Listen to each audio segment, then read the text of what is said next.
What's up, guys? It's Coach Grant with First Down Training, and today we're going to be breaking down how you guys can run a slant when the DB is taking away the inside release and when he's lined up inside shade. So I hope this video helps you guys out and teaches you a few new things about press releases, something that you guys are going to have to do when you're on the goal line and when a DB is testing you with man coverage. But also, fellas, if you're a wide receiver and you want to take your route running to that next level, you want to improve your route running in only 2 weeks' time, and you want to learn all the press releases you can use to be a press DB, check out that very first link in the description for our route running Bible. What it is, it's 2 specific programs that we offer on our site. It's our How to Improve Your Route Running in 10 Days training schedule. Essentially what it is, it's a 2-week-long on-field wide receiver training schedule to help your route running improve. We give you all the sets, repetitions, give you full speed examples of each drill, and then we include a 48-minute long video on 20 press releases, when to use each release against each specific coverage, and then obviously drills to work on each one. So I hope you guys can check that out. Very first link in that description below. Let's get started. So when I got a DB who's inside shade like this, the number one thing is that I got to threaten him outside, right? Because you got to understand the concepts as a wide receiver, you have to understand what a defensive back's concepts are, right? So if he's inside shade, especially on the goal line,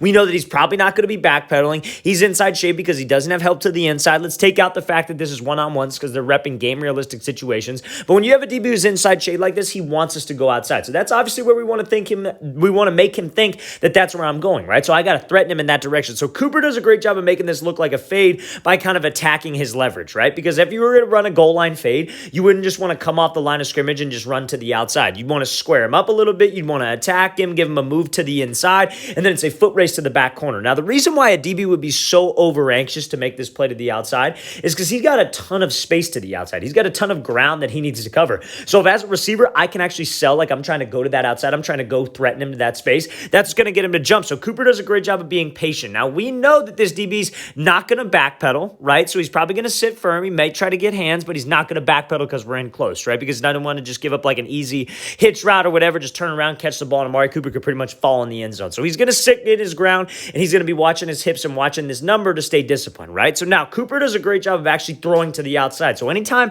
you guys have to run a slant versus an inside shade press DB, you have to threaten to the outside. That is the number one key, because if you guys do like either a diamond release, a slide release, some guys will do it, but they don't actually sell. They don't actually get to this specific spot where their upper half is pushing vertical, where their hips and their shoulders are selling vertical, because that's what will get the DB to jump. So many guys go this way. So many guys go lateral. You guys got to understand, to make a DB move, to actually threaten him in a direction and to actually create separation, you have to threaten him vertically, right? So Cooper does a great job of actually stepping outside the DB's frame, really emphasizing like he's going to the outside. Now, some people might think that this cut is too far outside of his frame, like he's reaching for this thing. If you guys can bring your upper half with the cut, I call it throwing your hip. If you guys throw your hip with the cut, you bring your head and your shoulders with the cut, that's going to give you that balanced position. Because if you guys were to stick outside this far outside of the DB's frame, but your head and your shoulders stay to the inside, this DB is going to jump way outside. So you got to make sure that we bring my entire upper half with this cut. I'm really focused on throwing my hip to the outside because that's what's going to get that DB to jump. Now, when I get that DB to jump, I got to make sure too,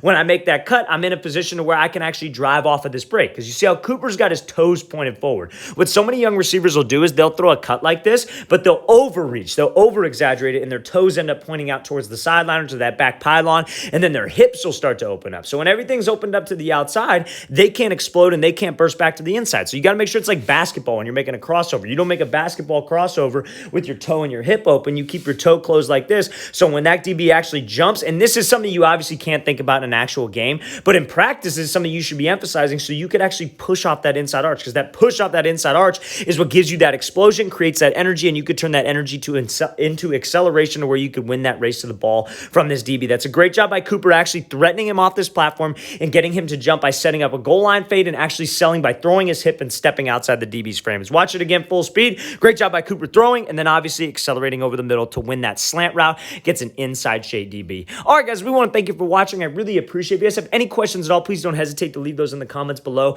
I always appreciate the feedback that you guys send me. It's always great to hear from you guys, new video suggestions, what have you. So I definitely appreciate it. And again, fellas, if you want our route running Bible, over an hour and a half's worth of specific training content, a 2-week-long wide receiver training schedule, and learn everything you need to know about press releases, check out that very first link in the description below. I'll see you guys next time.